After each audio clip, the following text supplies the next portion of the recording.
Friends, good morning. सभी कैसे हो? आई होप सभी अच्छे हो, मौज में हो। सभी को गुड मॉर्निंग, सुप्रभात, राधे राधे, कृष्णा कृष्णा। चलो फटाफट से क्लास को ज्वाइन करो। आज का करंट अपन स्टार्ट करते हैं। देखो, आज का करंट स्टार्ट करने से अपन कल के करंट का है वो रिवीजन कर लेते हैं। कल दिनांक थी 20 जनवरी, तो 20 जनवरी के क्वेश्चन का रिवीजन करते हैं। देखो, क्वेश्चन नंबर 1 है कि हाल ही में कौन सी यूनिवर्सिटी के वैज्ञानिकों ने निपाह वायरस के टीके का पहला मानव परीक्षण है वो किया है? तो देखो, ऑक्सफोर्ड यूनिवर्सिटी आपका ऑप्शन बी है वो करेक्ट हो जाएगा। नेक्स्ट क्वेश्चन अपन देखते हैं इसका। राज्य की स्टार्टअप रैंकिंग 2023 में सर्वश्रेष्ठ राज्य कौन सा बना है? तो सर्वश्रेष्ठ राज्य है केरल, कर्नाटक और गुजरात। आपका ऑप्शन डी है वो करेक्ट हो जाएगा। नेक्स्ट अपन देखते हैं, हाल ही में जम्मू व कश्मीर के किस स्टेडियम का नाम बदलकर विपिन रावत स्टेडियम रख दिया गया है? विपिन रावत कौन है? एक जनरल है जो जम्मू कश्मीर में सेवाएं अपनी सेना में दे रहे थे, तो लेकिन उनका निधन हो गया था। अभी कुछ ही शायद 1 साल पहले उनका निधन हुआ था हेलीकॉप्टर में दुर्घटना की वजह से। तो इसलिए देखो, बारामूला स्टेडियम का नाम बदलकर अब क्या कर दिया गया है? विपिन रावत स्टेडियम है वो कर दिया गया है। नेक्स्ट अपन देखते हैं कि विंग्स इंडिया 2024 की शुरुआत कहाँ से हुई है? तो इसका करेक्ट आंसर क्या होगा? हैदराबाद, जयपुर, नई दिल्ली, चेन्नई। करेक्ट आंसर आपका हैदराबाद हो जाएगा। ठीक है, नेक्स्ट क्वेश्चन अपन देखते हैं। अगला क्वेश्चन है अपना कि हाल ही में राव इंद्रजीत सिंह ने कौन सा मोबाइल ऐप है वो लॉन्च किया है? तो उन्होंने किया है एम्प्लीपेट्स ई साक्षी ऐप। ऑप्शन डी है वो आपका करेक्ट हो जाएगा। नेक्स्ट अपन देखते हैं कि भारत में सार्वजनिक क्षेत्र उपक्रम की सबसे मूल्यवान कंपनी है वो कौन सी बनी है? LIC सबसे मूल्यवान कंपनी बनी है। आपका ऑप्शन बी है वो करेक्ट हो जाएगा। नेक्स्ट है कि हाल ही में वीरा राणा किस राज्य की मुख्य सचिव बनी है? तो मध्य प्रदेश। आपका करेक्ट आंसर हो जाएगा ऑप्शन ए। चलो, तो नेक्स्ट क्वेश्चन अपन देखते हैं। दिल्ली सरकार द्वारा हाल ही में कौन से वाहनों को चलाने पर प्रतिबंध लगाया गया है? तो देखो, आपका ऑप्शन ए भी करेक्ट होगा, बी भी करेक्ट होगा, यानी कि उपरोक्त दोनों। ऑप्शन सी है वो आपका करेक्ट हो जाएगा। यानी कि इसके कहने का क्या मतलब है कि BS4 डीजल वाले, BS3 पेट्रोल वाले जो 4 व्हीलर जो है वो वाहन है वो बंद कर दिए गए, यानी बैन लगा दिया गया है। 2 व्हीलर्स अलाउड है। ठीक है, नेक्स्ट है, हाल ही में तमिलनाडु में कौन सा महोत्सव प्रारंभ किया गया है? तो करेक्ट आंसर आपका जल्लीकुट महोत्सव। ऑप्शन ए है वो आपका करेक्ट हो जाएगा। ठीक है, चलो तो नेक्स्ट क्वेश्चन और देख लेते हैं। हाल ही में चित्रा बनर्जी दिव्या करोनी द्वारा लिखित कौन सी पुस्तक है जिसका विमोचन किया गया है? तो करेक्ट आंसर आपका ऑप्शन सी हो जाएगा, an uncommon love the early life of Sudha and Narayana Murthy. आपका ऑप्शन सी है वो करेक्ट हो जाएगा। आई होप सभी को रिवीजन हो चुका है, सभी को सारे क्वेश्चन है वो समझ में आ चुके हैं। अब चलो अपन चलते हैं आज के क्वेश्चन की तरफ। ठीक है, देखो क्वेश्चन नंबर 1 की तरफ चलते हैं अपन। क्वेश्चन नंबर 1 देखो अपना क्या है कि हाल ही में हरियाणा में कौन सा जो उत्सव है जिसका शुभारंभ किया गया है? तो देखो, आपका ऑप्शन है भारत अंतर्राष्ट्रीय विज्ञान महोत्सव 2023, या फिर ग्लोबल मार्टीटाइम इंडिया समिट 2023, या फिर ब्रिक्स शिखर सम्मेलन 2023, या अंतर्राष्ट्रीय शिक्षा सम्मेलन। तो करेक्ट आंसर है वो आपका क्या हो जाएगा? देखो, अगर करेक्ट आंसर की बात करें तो आपका ऑप्शन ए है वो करेक्ट हो जाएगा, भारत अंतर्राष्ट्रीय विज्ञान महोत्सव 2023। चलो, तो अब अपन अदर ऑप्शंस के बारे में चर्चा कर लेते हैं कि जो अंतर्राष्ट्रीय शिक्षा शिखर सम्मेलन है ये कहाँ आयोजित हुआ? तो ये दुबई में आयोजित हुआ। ठीक है, दुबई में। नेक्स्ट अपन देखते हैं कि ये जो आपका ब्रिक्स शिखर सम्मेलन 2023 है ये कहाँ पर? जोहान्सबर्ग। जोहान्सबर्ग कहाँ है? जोहान्सबर्ग दक्षिण अफ्रीका में है। दक्षिण अफ्रीका। ठीक है, अब अपन देखते हैं अपना एक ऑप्शन और रहता है ग्लोबल मैरीटाइम इंडिया 2023। ठीक है, इसके बारे में थोड़ा सा अपन देख लेते हैं। तो ये कहाँ पर हुआ था? ये मुंबई में आयोजित हुआ, मुंबई। ठीक है, तो इसका करेक्ट आंसर तो आपका भारत अंतर्राष्ट्रीय विज्ञान महोत्सव हो जाएगा। अब अपन इसके बारे में थोड़ी चर्चा कर लेते हैं। देखो, अगर उत्सव की बात की जाए तो भारत अंतर्राष्ट्रीय विज्ञान महोत्सव है। अब अगर इसके देखिए कि आयोजन कहाँ किया गया, कहाँ, देखिए कहाँ, फरीदाबाद। ये फरीदाबाद कहाँ है? हरियाणा में है। रुको एक सेकेंड, यहाँ लिख देती हूँ कहाँ किया गया, फरीदाबाद हरियाणा में।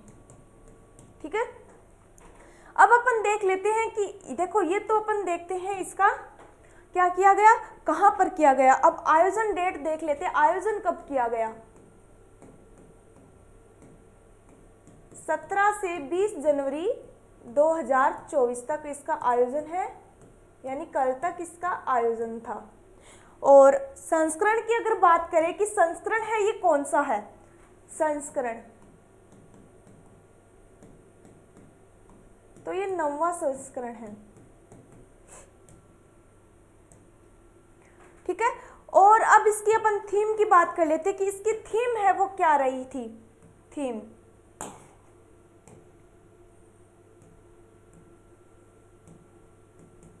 ठीक है, थीम की बात कर लेते हैं।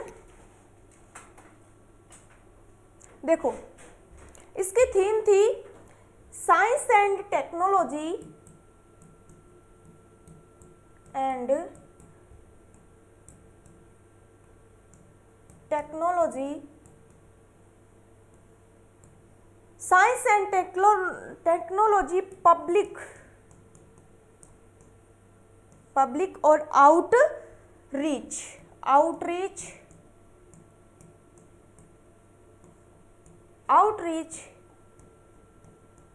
इन द अमृत काल। ठीक है, इन द अमृत काल। ठीक है, ये इसकी थीम थी। थीम ध्यान रखी जाए तो, वरना कोई दिक्कत नहीं है। अब भाग लेने वाले सदस्य की बात कर लेते हैं कि इसमें भाग कौन कौन ले रहा है।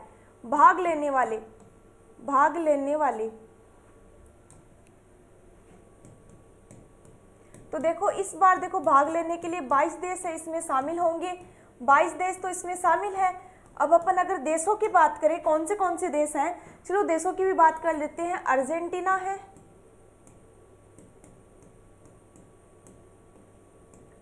अर्जेंटीना है, अर्मानिया है, ऑस्ट्रेलिया है,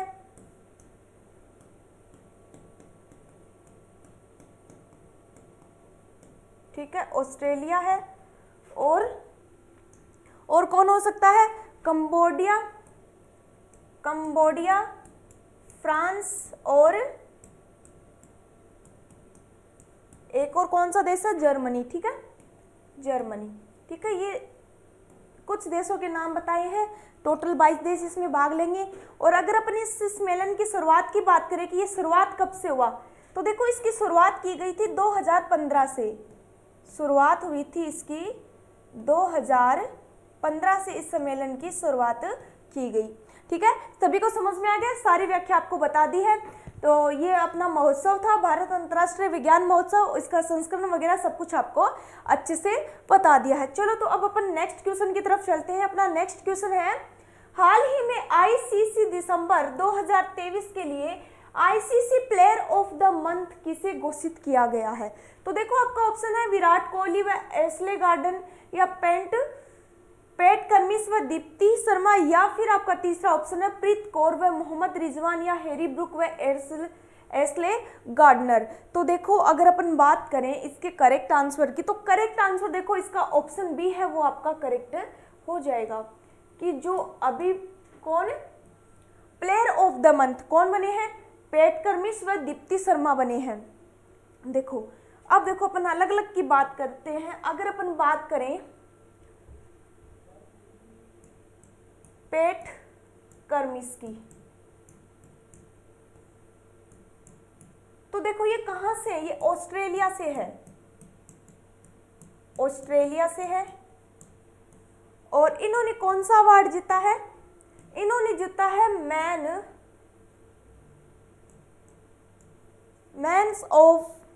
man player of the men's player of the month. ठीक है, समझ में आ गया। अब अपन नेक्स्ट बात कर लेते हैं किसकी, दीप्ति शर्मा की। ये जो दीप्ति शर्मा है, ठीक है, दीप्ति शर्मा है भारत की रहने वाली, और इन्होंने किसमें अवार्ड जीता है, इन्होंने जीता है women's player of the month. ठीक है, समझ में आ गया। ठीक है, दीप्ति शर्मा ने तो इसमें जीता है, और पेंट कर्मिस ने ऑस्ट्रेलिया के रहने वाले, उन्होंने men's player of the month में जीत लिया है। अब देखो अपन थोड़ा इस खेल के बारे में देख लेते हैं कि ये जो मतलब कि इसमें नाम आया है आपका आईसीसी। ठीक है, ये जीत तो लिया है, अब इसमें आईसीसी का नाम आया है। तो आईसीसी की अगर अपन फुल फॉर्म देखें, फुल फॉर्म इनकी अंतर्राष्ट्रीय क्रिकेट काउंसिल, अंतर्राष्ट्रीय क्रिकेट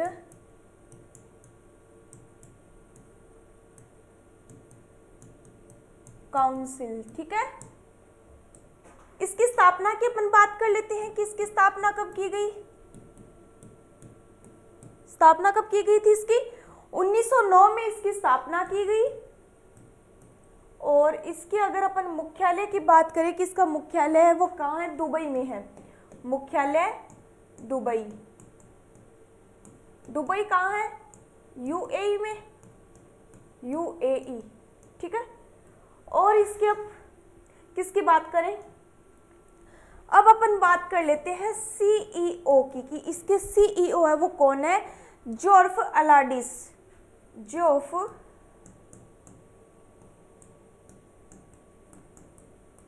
अलाडिस। और अब बात कर लेते हैं एक और किसकी, अध्यक्ष की बात कर लेते हैं। अध्यक्ष कौन है इसके, इनके देखो अध्यक्ष की अगर अपन बात करें तो ग्रेग बार्कले है, ग्रेग बार्कले, ग्रेग बार्कले। ठीक है, ये इनके अध्यक्ष है। तो आईसीसी के बारे में आपको बता दिया।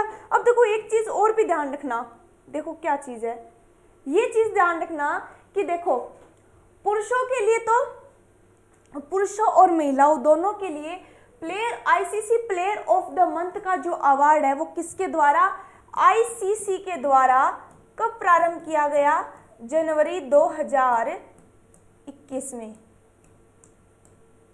ठीक है, जनवरी 2021 में इसकी शुरुआत की गई आईसीसी के द्वारा, कि महिलाएं पुरुष दोनों खेल सकते हैं, ये बात आईसीसी के द्वारा जनवरी 2021 में बताई गई। ठीक है, सभी को समझ में आ गया। चलो अब नेक्स्ट चलते हैं। नेक्स्ट क्वेश्चन है, हाल ही में जापान में किस तिथि को देश के द्वारा चांद मिशन स्लिम को चंद्रमा पर सॉफ्ट लैंडिंग करवाने की घोषणा की गई है। ऑप्शन ए 18 जनवरी, 19 जनवरी, 20 जनवरी और 21 जनवरी। अब इन डेट की अपन बात कर ले तो करेक्ट आंसर क्या हो जाएगा, अभी देखो जापान के द्वारा एक तिथि बताई गई है कि इस तिथि पर है वो अपना जो मिशन है स्लिम, वो है ना सॉफ्ट लैंड करेगा। तो वो तिथि थी 20 जनवरी, यानी कल की तिथि थी 20 जनवरी की, कि 20 जनवरी को है सॉफ्ट लैंडिंग करेगा। कितने बजे, 8:50 AM। ठीक है, इस टाइम पर लैंड करेगा। और देखो इसके बारे में और अगर अपन बात करें स्लिम, हाँ स्लिम, ठीक है, स्लिम की अगर अपन फुल फॉर्म देखें, फुल फॉर्म क्या है,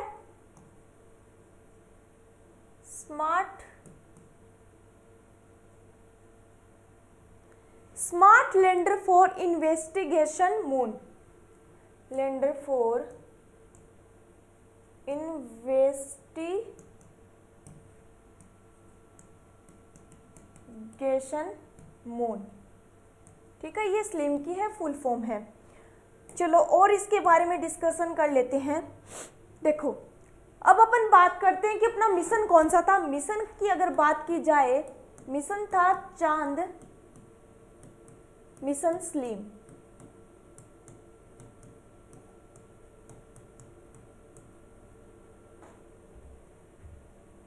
उल्टा लिख दिया, SLIM, स्लिम, ठीक है, स्लिम। और रॉकेट की अगर अपन बात करें कि कौन सी रॉकेट थी जिसके द्वारा इसको लॉन्च किया गया, तो वो थी आपकी रॉकेट H-2A, ठीक है, ये रॉकेट थी। और अब अपन बात कर लेते हैं और इसके बारे में कि उतरेगा कहाँ। उतरने की अगर अपन बात करें, उतरेगा कहाँ, उतरेगा ये चंद्रमा के सियोली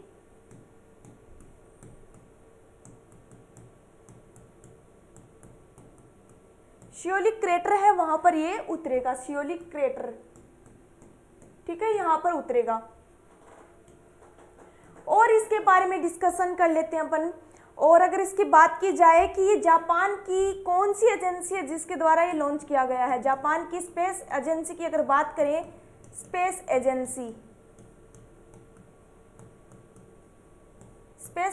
कौन सी है, जाक्सा है, जाक्सा, जिसके द्वारा इसको लॉन्च कब किया गया, लॉन्च डेट देख लेते हैं।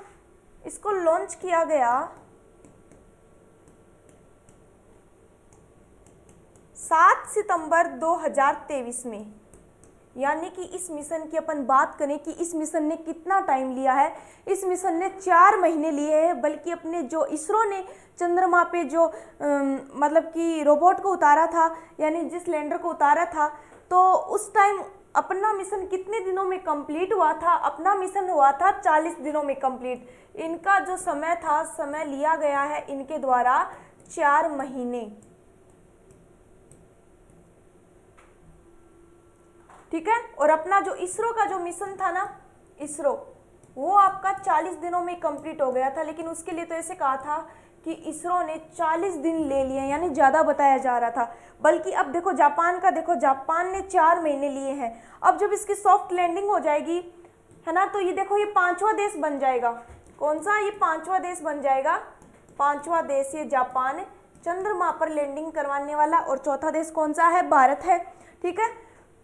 चलो, तो अब आपको इसके बारे में सारी चीज़ें समझ में आ गई होगी, आई होप, ठीक है। अब चलते हैं नेक्स्ट क्वेश्चन की तरफ। इससे रिलेटेड और भी जो डेटा होंगे वो आपको नेक्स्ट दिन है वो बता दिया जाएगा, ठीक है। अब अपन नेक्स्ट देखते हैं कि भगवान रामलला की 51 इंच ऊंची मूर्ति राम मंदिर में स्थापित की जाए कि वह मूर्ति कौन से मूर्तिकार के द्वारा बनाई गई है। यानी राम मंदिर का अगर अपन नाम लेते हैं तो राम मंदिर सच में एक अद्भुत चीज़ है, यानी वो देखने लायक है। उसमें इतने सारे रिकॉर्ड बने हैं जिसकी कोई लिमिट नहीं है। बहुत सारे राम मंदिर ने रिकॉर्ड बनाए हैं, दीपक का रिकॉर्ड बनाया है, अगरबत्ती का रिकॉर्ड बनाया है, और सबसे बड़ा घंटा, यानी मंदिर में जो घंटा होता है उसका रिकॉर्ड बनाया है, यानी कि सबसे बड़ी कढ़ाई का भी रिकॉर्ड बनाया है। बहुत सारी चीज़ें हैं जो आपको एक मैं अलग वीडियो में लेके आऊँगी आपके लिए, उस टाइम आपको बताएंगे। तो देखो अभी ये मूर्ति है रामलला की, वो किनके द्वारा है बनाई गई है। अगर अपन इसकी ऊंचाई की बात करें तो 51 इंच ऊंची प्रतिमा है। तो देखो चंद्रेश पांडे द्वारा, अरुण योगीराज द्वारा, चंपत राव द्वारा, रामवी सुथार के द्वारा। तो करेक्ट आंसर आपका अरुण योगीराज हो जाएगा, इसके द्वारा है इस मूर्ति को बनाया गया है। यानी अपन बात करें कि मूर्तिकार थे जब राम मंदिर में, यानी मूर्ति स्थापित करनी है, ये मूर्ति स्थापित की जाएगी, तो मूर्ति के लिए लगभग 10 जो मूर्तिकार थे उनको सिलेक्ट किया गया था। उसमें से 3 मूर्तिकार को सिलेक्ट किया गया, और उन 3 में से भी 2 मूर्तिकार हैं जिनका चयन हुआ है। एक मूर्तिकार है अरुण योगीराज, जिनकी जो ये मूर्ति है वो स्थापित की जाएगी, और एक मूर्ति है वो गर्भ स्तर पर स्थापित की जाएगी, ठीक है। तो अपन 2 मूर्तियों के बारे में पढ़ेंगे, लेकिन अभी तो अपन एक ही मूर्ति के बारे में देखेंगे, अरुण योगीराज की मूर्ति के बारे में। अगर अपन चंपत राय की बात करें कि चंपत राय है ये कौन है, ठीक है, चंपत राय के बारे में अगर देखें कि चंपत राय है ये कौन है, तो देखो चंपत राय है श्री राम जन्मभूमि, श्री राम जन्मभूमि तीर्थ क्षेत्र के महासचिव है, तीर्थ क्षेत्र के महासचिव कौन है, चंपत राय, ठीक है। और बात करते हैं रामवी सुथार की। देखो रामवी सुथार के द्वारा भी काफ़ी मूर्तियां बनाई गई है। अभी इनके द्वारा गुजरात केवड़िया में, गुजरात केवड़िया में एक मूर्ति बनाई गई थी सरदार वल्लभ भाई पटेल की, जो कितनी ऊंची थी, 179 फीट ऊंची थी, 169 या 179 फीट ऊंची प्रतिमा इनके द्वारा बनाई गई थी, रामवी सुतार के द्वारा। ठीक है, और ये फीट वाली आप ध्यान मत रखना। और अब अपन बात कर लेते हैं अरुण योगीराज के द्वारा कि इनके द्वारा जो मूर्ति बनाई गई है उसकी क्या मतलब विशेषता हो सकती है, किस तरीके की मूर्ति है। देखो इस मूर्ति की अगर अपन ऊंचाई की बात करें, ऊंचाई की, इस मूर्ति की अपन ऊंचाई की बात कर लेते, कितनी ऊंची मूर्ति है, 51 इंच है, वो 51 इंच ऊंची मूर्ति है। और मूर्तिकार कौन है, अरुण योगीराज है। ठीक है, और इसके बारे में नेक्स्ट अगर अपन बात करें, इसका अनावरण, इस मूर्ति का अनावरण कब किया जाएगा, जब राम मंदिर का उद्घाटन होगा 22 जनवरी 2024 को, उसी टाइम इस मूर्ति को स्थापित किया जाएगा। तो 22 जनवरी 2024 यानी कल के दिन। ठीक है, और देखो इसके बारे में अपन देख लेते हैं बातें, इसकी विशेषता देखते हैं कि क्या विशेषता हो सकती है इसकी। देखो विशेषता काफी अच्छी विशेषता है इसकी कि देखो इसमें भगवान राम के 10 अवतारों को दिखाया गया है, श्री राम के 10 अवतारों को दिखाया है।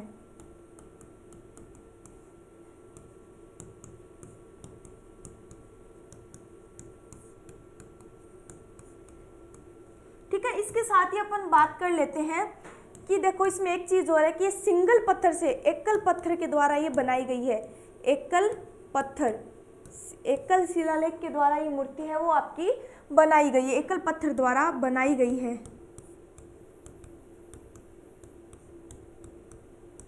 ठीक है, एकल पत्थर के द्वारा बनाई गई है। और इसमें एक चीज और भी खास है, क्या खास हो सकती है कि 5 वर्ष की अवस्था या इसको बाल्यावस्था बोल दो, बाल्यावस्था का रूप दिखाया गया है।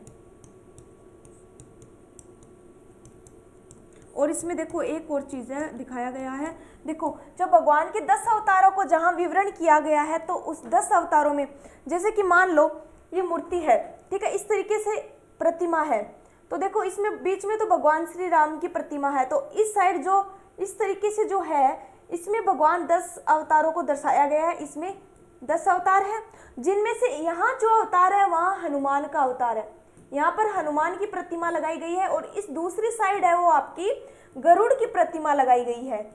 ठीक है, तो एक साइड तो हनुमान की प्रतिमा और दूसरी साइड किसकी, गरुड़ की प्रतिमा है वो लगाई गई है। तो देखो लिख देती हूँ, एक तरफ तो हनुमान की प्रतिमा तथा दूसरी तरफ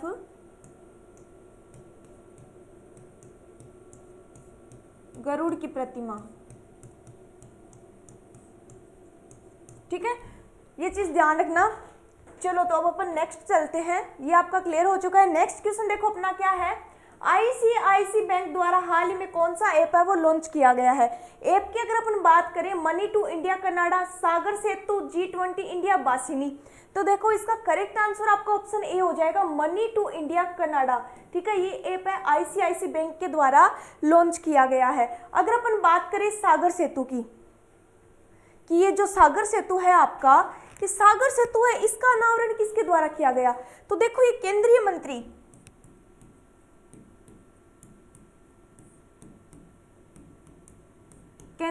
है, कौन है केंद्रीय मंत्री, सर्बानंद सोनोवाल।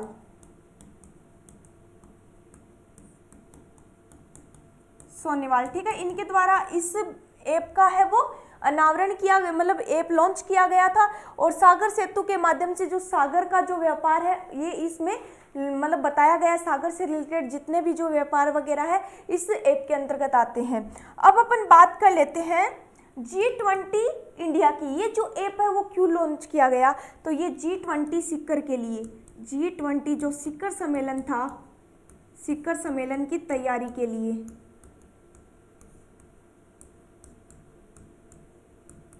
ठीक है, और बात करें अपन भाषिनी की, कि जो भाषिनी ऐप है ये मोदी जी के द्वारा जो वाराणसी में जो भाषण दिए गए थे उसको वहाँ पर एक तो तमिली लोग उपस्थित थे और साथ में अपने मतलब जो मारवाड़ी जो हिंदी समझते वो लोग उपस्थित थे। तो जैसे ही मोदी जी हिंदी में जो भाषण बोल रहे हैं वो तुरंत कौन भाषिनी ऐप उसको तमिल में कन्वर्ट कर रहा था तुरंत। तो ये कई भाषाओं में कन्वर्ट कर सकता है, भाषाओं से रिलेटेड है ये पर, भाषाओं को बदल सकता है। तो इन सब की आपको विशेषता बता दी है, बदल सकता है। अब अपन देख लेते हैं मनी टू इंडिया के बारे में कि ये जो मनी टू इंडिया ऐप है ये मतलब ये क्या चीज़ है। तो यानी कि इसके बारे में बात करें तो ये जो कनाडा जो बैंक में जैसे कि मान लो विशेषता की बात करते हैं, पहले ऐप देख लेते हैं। ऐप कौन सा है? Money to India, sorry money to India, ठीक है, ये ऐप है।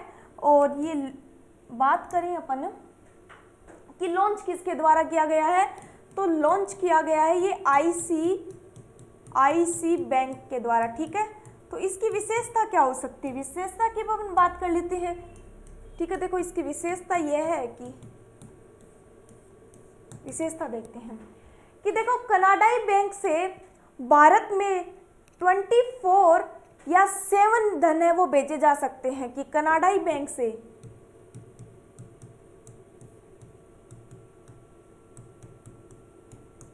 कनाडाई जो बैंक है वहां से भारत में 24/7 जो धन है भेजे जा सकते हैं।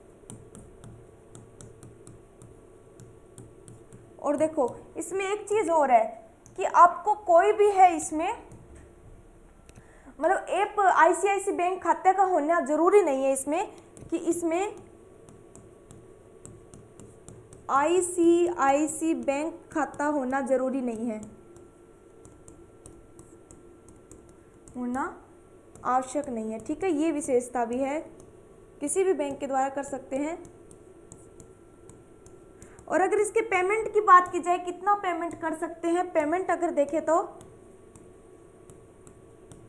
पेमेंट्स है लगभग यानी मैक्सिमम कितना 30,000 कनाडाई मुद्रा, कनाडाई डॉलर, ठीक है। इतना अपन पेमेंट कर सकते हैं, इतना काफ़ी होता है। और इसके बारे में और अगर अपन डिस्कशन करें तो ये 2 स्टेप इसकी और विशेषता और है, ये 2 स्टेप वेरिफिकेशन यानी 2 स्टेप वेरिफिकेशन। इसके साथ ही एक विशेषता और भी है कि एडवांस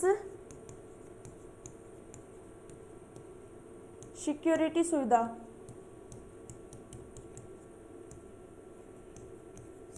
भी ये उपलब्ध करवाता है, ठीक है। तो सारी चीजें समझ में आ गई। अब देखो यहाँ पर बैंक का नाम आया है आईसीआईसी, तो आईसीआईसी बैंक के बारे में भी अपन देख लेते हैं। आईसीआईसी बैंक, ठीक है।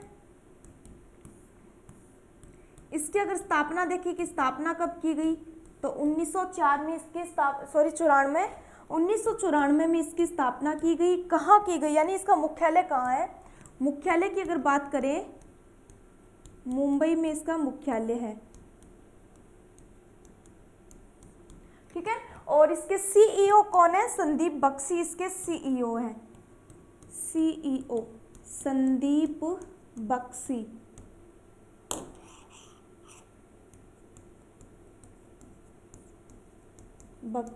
ठीक है। सभी को समझ में आ गया। तो इसके बारे में सारी चीज़ें आपको डिटेल में बता दी, डिटेल में सारी चीज़ें आपको समझ में आ गई। तो चलो अब नेक्स्ट क्वेश्चन की तरफ चलते हैं। नेक्स्ट क्वेश्चन देखो अपना क्या है कि हाल ही में विजयवाड़ा में कौन सी सबसे ऊंची प्रतिमा है जिसका अनावरण किया गया है। तो देखो statue of knowledge, statue of equality, statue of oneness या स्टैचू ऑफ सोशल जस्टिस। तो करेक्ट आंसर देखो आपका ऑप्शन डी हो जाएगा, स्टेटस ऑफ या स्टैचू ऑफ सोशल जस्टिस। यानी अदर ऑप्शंस के बारे में देख लेते हैं, ठीक है। अदर ऑप्शंस देखें, स्टैचू ऑफ नॉलेज के बारे में अपन देखते हैं। स्टैचू ऑफ नॉलेज है वो किसकी प्रतिमा है, भीमराव अंबेडकर की, भीमराव अंबेडकर। कहाँ बनी हुई है, लातूर में, ठीक है। अब अपन देखते हैं स्टैचू ऑफ इक्विलिटी।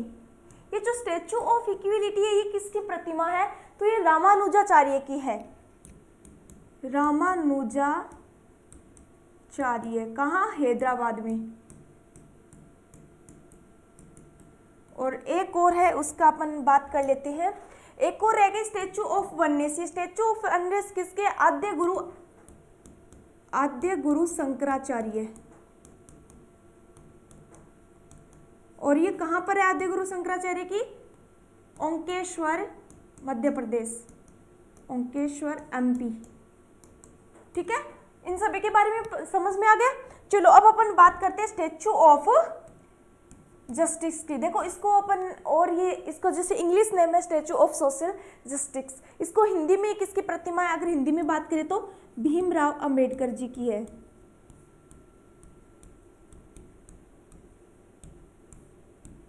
ठीक है, और ये विश्व की सबसे ऊंची प्रतिमा है। कहाँ की? विश्व की सबसे ऊंची प्रतिमा कौन सी है? भीमराव अंबेडकर जी की है। कितनी फीट? अगर ऊंचाई की बात करें तो 206 फीट ऊंची है। और देखो 206 में भी आपको अलग अलग बता देती हूँ। 206 में भी अगर अपन बात करें प्रतिमा की कि प्रतिमा कितनी ऊंची है, प्रतिमा तो है आपकी 125 फीट ऊंची। ठीक है, और ये जमीन से जो आपका एक तरीके से बोले ग्राउंड है वो कितना ऊंचा लिया गया है? तो ऊंचाई उसकी अगर अपन बात करें तो 81 फीट है, वो ऊंचाई ली गई है। ऊंचाई है वो 81 फीट। ठीक है, ग्राउंड से। ठीक है, ये तो इसकी प्रतिमा के बारे में है। और अगर अपन इसका लागत देखें कि इसकी कितनी लागत आई है इसको बनाने में, तो लागत की अपन बात कर लेते हैं। लागत है इसकी 404.35 करोड़, 404.35 करोड़ रुपए इसकी लागत आई है। और अगर जमीन की बात करें, कितने एकड़ जमीन या कितने एकड़ एरिया पर ये फैली हुई है? परिसर की बात कर लेते, कितना परिसर इसने घेरा है? 18.81 एकड़। ठीक है, 18.81 एकड़ जमीन पर ये फैला हुआ है। और इसकी अपन बात करें, और देखो इसके बारे में तो आपका कंप्लीट हो चुका है। अब अपन एक और बात कर लेते हैं। देखो एक चीज का ध्यान रखना, स्टैचू ऑफ नॉलेज, ये भी भीमराव अंबेडकर जी की मूर्ति है, लातूर में है। और एक है भीमराव अंबेडकर जी की अभी मूर्ति बनाई स्टैचू ऑफ सोशल जस्टिस, ये 206 फीट ऊंची है, यानी विश्व की और भारत की सबसे ऊंची प्रतिमा है। और एक प्रतिमा और है किसकी? भीमराव अंबेडकर जी की एक प्रतिमा और है, भीमराव अंबेडकर जी की एक प्रतिमा और है। वो कहाँ है? वो भारत से बाहर है, भारत से बाहर। भारत से बाहर कहाँ है? अमेरिका में, अमेरिका वाशिंगटन।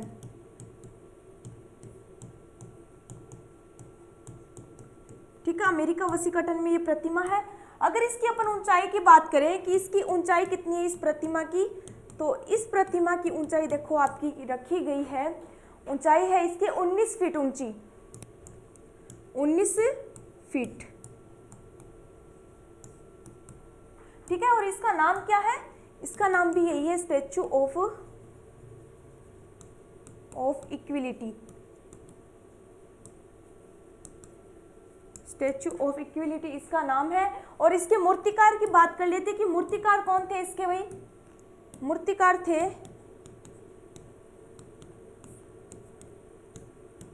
सुतार। ठीक है, सुतार इसके मूर्तिकार थे। और इसका अनावरण की बात और कर लेते हैं। अनावरण कब किया गया? 2023 में, 2023 में।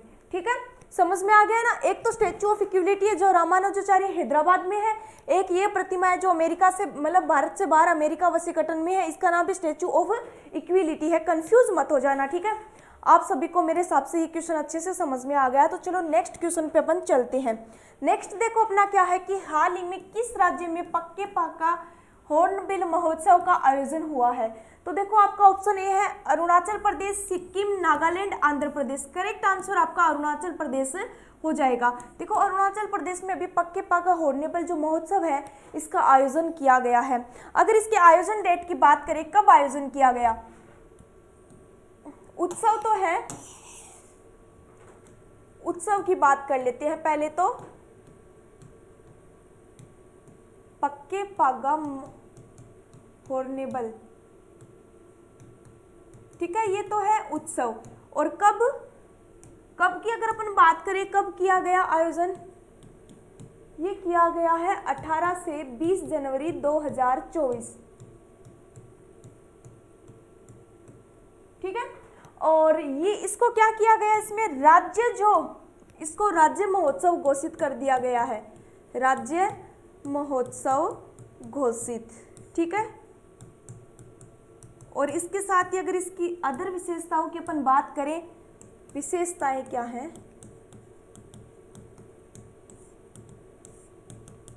तो देखो यह फेस्टिवल है वो पक्के टायर, यह फेस्टिवल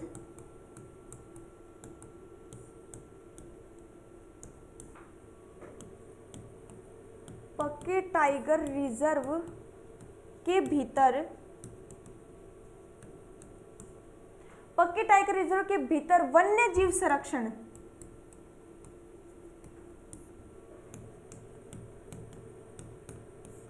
विशेष रूप से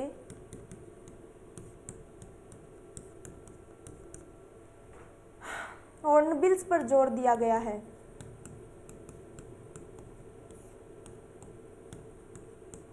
जोर देता है। और अगर अपन इसके उद्देश्य की बात करें ना, तो उद्देश्य क्या हो सकता है इसका, उद्देश्य देखो आपका यही रहेगा, इसकी जागरूकता फैलाना, किसकी, पक्का हॉर्नबिल की जागरूकता, हॉर्नबिल्स के बारे में जागरूकता, ठीक है, ये इसका उद्देश्य है।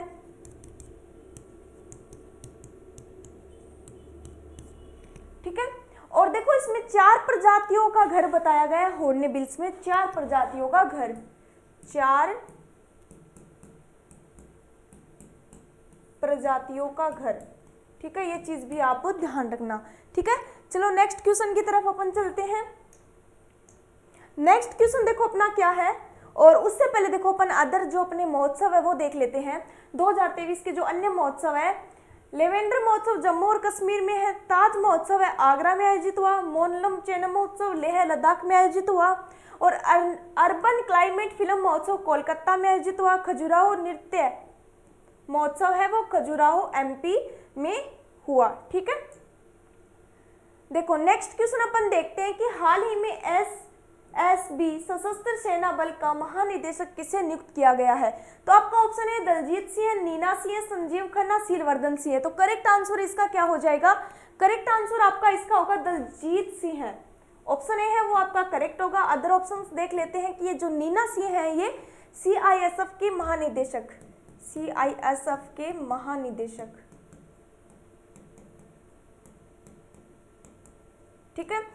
और अपन देख लेते हैं संजीव खन्ना, ये नालसा के कार्यकारी अध्यक्ष हैं,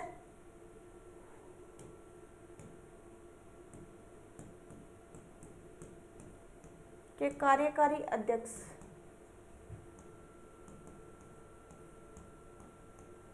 और नेक्स्ट अपन देखते हैं शीलवर्धन सिंह के, शीलवर्धन सिंह है ये कौन है, तो शीलवर्धन सिंह है आपके यूपीएससी के सदस्य हैं, यूपीएससी के, ठीक है। तो समझ में आ गया, एसएसबी सशस्त्र सेना बल के निदेशक अभी दलजीत सिंह बने हैं। देखो ये क्वेश्चन आप है ना, ये जो इस टाइप से जो नियुक्तियां होती है वो सब ध्यान रखा करो। अब चलो अदर नियुक्तियां अपन देख लेते हैं, ये है अपने, देखो अन्य अपन नियुक्तियां देख लेते हैं। नीना सिंह सीआईएसएफ की महानिदेशक है, शीलवर्धन सिंह के बारे में देखें तो यूपीएससी के नए सदस्य हैं। सेंथिल पांडेन सिंह की बात करें तो विश्व व्यापार संगठन में भारत के स्थायी प्रतिनिधि है। संजीव खन्ना की अगर बात करें तो नालसा के कार्यकारी अध्यक्ष बने हैं। और करण अंडानी की अपन बात करें तो अंडानी पोर्ट्स के नए एमडी है। और गीतिका मेहता की अगर बात करें तो निविया इंडिया की एमडी है, ठीक है। चलो नेक्स्ट और देख लेते हैं अपन। अरविंद पनगड़िया के बारे में बात करें तो 16वें वित्त आयोग के चेयरमैन है। और प्रमोद अग्रवाल की अगर अपन बात करें तो बॉम्बे स्टॉक के अध्यक्ष है, महासचिव है, अध्यक्ष है। और इंद्रमणि पांडे की बात करें तो बिस्टेक के नए महासचिव बने हैं। और विकासशील की अगर अपन बात करें तो एशियाई डेवलपमेंट बैंक के कार्यकारी अध्यक्ष है। और देखो जी राम मोहन राय है वो सेबी के नए एग्जीक्यूटिव डायरेक्टर बने हैं।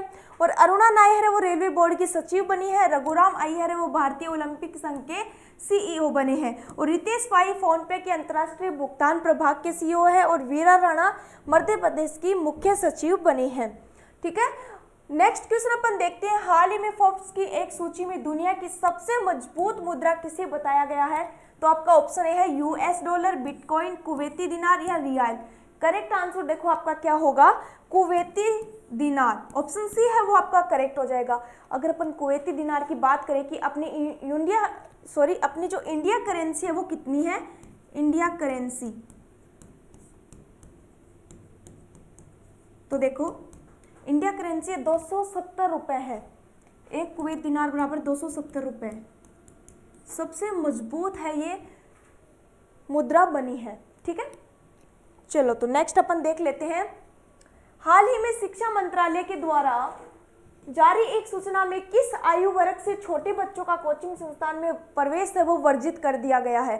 तो देखो 15 वर्ष, 16 वर्ष, 17 वर्ष, 18 वर्ष। करेक्ट आंसर आपका 16 वर्ष हो जाएगा कि 16 वर्ष के जो बच्चे हैं उनका जो कोचिंग संस्थान है वहाँ जो प्रवेश है वो वर्जित कर दिया गया है। क्यों वर्जित किया गया है? देखो एक विज्ञापन आया कि कोचिंग में है वो सख्ती है कि शिक्षा मंत्रालय का कोचिंग संस्थानों के लिए दिशा निर्देश क्या बताया गया है कि 16 साल से छोटे बच्चों को प्रवेश नहीं, पढ़ाई अधिकतम 5 घंटे होनी चाहिए। और देखो स्कूल के समय में कोचिंग नहीं चलेगी, छात्रों के अनुपात में शिक्षक रखने होंगे। जितने छात्र होंगे उतने ही अनुपात में कौन होंगे, शिक्षक होंगे। और जो छात्र बीच में अगर कोर्स छोड़ दे तो बच्ची फीस है वो आपको लौटानी पड़ेगी। ठीक है, ये सब सारा है वो विज्ञापन दिया गया है इनके बारे में। चलो तो आज की क्लास आपको कैसी लगी? आई होप सभी को अच्छी लगी होगी। बहुत कुछ आपको सीखने को मिला है ऑप्शंस के माध्यम से, और भी अदर चीजें हैं जो आपको बहुत सारी चीजें सीखने को मिली है।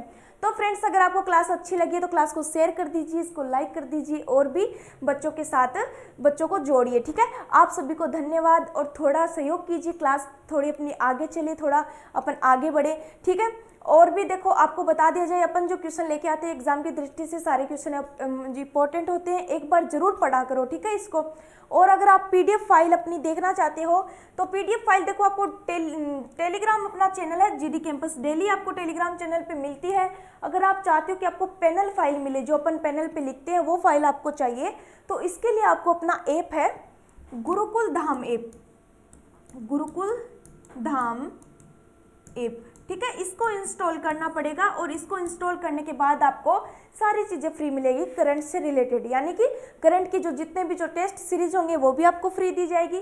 पीडीएफ है पैनल की वो फ्री मिलेगी। अदर जो पीडीएफ है जो अपन मतलब अच्छी तरीके से जो बनाते हैं डायग्राम वगैरह लगा के वो भी आपको फ्री मिलेगी। ठीक है, सारी चीज़ें आपको इस पर करंट से रिलेटेड आपकी चीज़ें फ्री दी जाएगी। बस आपको थोड़ा सा कष्ट करना है, थोड़ा सा नेट खर्च होगा। ठीक है, और इंस्टाग्राम चैनल की बात करें तो गुरुकुल अकेडमी है और फेसबुक है वो गुरुकुल चूरू है। ठीक है, आई होप सभी को समझ में आया है। सभी को धन्यवाद क्लास में जुड़े रहने के लिए।